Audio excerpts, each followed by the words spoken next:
नमस्कार मेरे प्यारे साथियों, आपका अपने यूट्यूब चैनल केवल स्टडी पॉइंट पर स्वागत है। मैं आज आपको कक्षा 12वीं का यूपी बोर्ड का एक बहुत महत्वपूर्ण प्रश्न पढ़ाने वाला हूं, जिससे संबंधित प्रश्न यूपी बोर्ड की परीक्षा में जरूर पूछे जाते हैं। आज हम लोग पढ़ेंगे प्रत्यावर्ती धारा परिपथ के बारे में पढ़ेंगे, विभिन्न प्रकार के परिपथ। ठीक जैसे प्रत्यावर्ती धारा के परिपथ में हम लोग एक प्रेरक जोड़ सकते हैं, प्रतिरोध जोड़ सकते हैं। तो आइए देखते हैं आज हमको क्या पढ़ना है।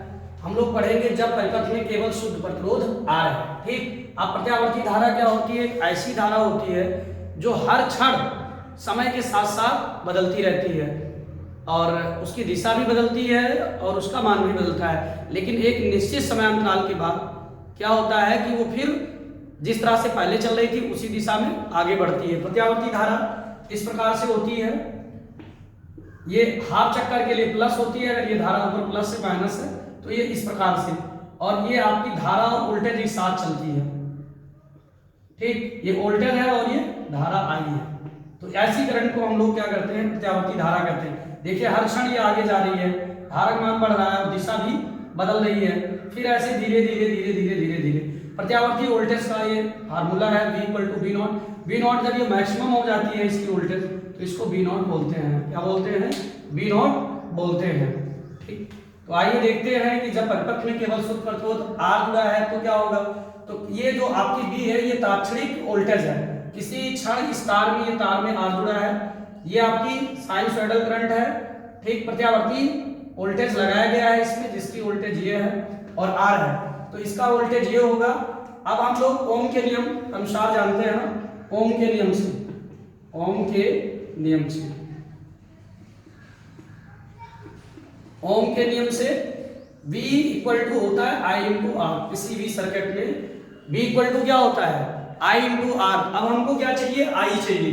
तो अगर हमको I चाहिए तो I = हो जाएगा V/R। क्या हो जाएगा? V/R हो जाएगा। अब हमारे पास V की वैल्यू यहाँ दी हुई है, V0 sin ωt। तो I = क्या हो जाएगा? V0 sin ωt upon R।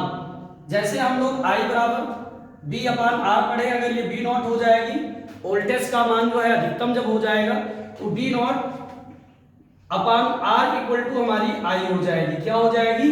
I हो जाएगी। तो ये V0 अपान R की जगह पे I0, मतलब धारा का भी शिखर मान होगा, मैक्सिमम मान। तो I = हो जाएगी V0 upon R × I sin ωt। और हम लोग देख रहे हैं इन प्रश्नों में जो ये ओमेगा टी है ये कलांश है, कलांश, कलांतर जिसको बोलते हैं, कोण। तो इसमें दोनों के कोणों में कोई परिवर्तन नहीं है, अर्थात कलांतर जो है, मतलब B और I के बीच जो कलांतर है वो क्या है? 0 है।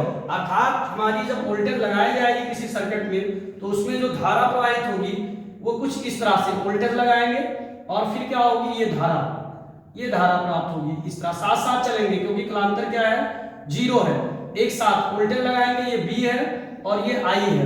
ये अधिकतम मान जो होता है वोल्टेज का उसको शिखर मान कहते हैं या पीक वैल्यू कहते हैं। और जो ये धारा देखिए, जब अधिकतम मान वोल्टेज का होगा तो धारा भी मैक्सिमम होगा। ये मान लीजिए ये धारा मैक्सिमम है विपरीत दिशा में, इसको I0 से प्रदर्शित करते हैं।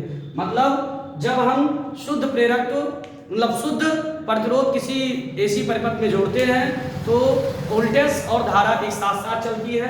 अगर ग्राफ खींचा जाए तो ग्राफ कुछ इस तरह से देखने के लिए मिलेगा। ये आपकी I है और ये अगर V है तो B और I क्या होगी? एक साथ चल रही है। B और I क्या होगी? एक साथ चल रही है। ठीक, मेरे प्यारे साथियों, अगर वीडियो पसंद आया हो तो लाइक करें, सब्सक्राइब करें व अन्य ग्रुप में भी शेयर करें ताकि मेरे द्वारा बनाए गए लेटेस्ट वीडियो की नोटिफिकेशन आप तक शीघ्र पहुंच सके।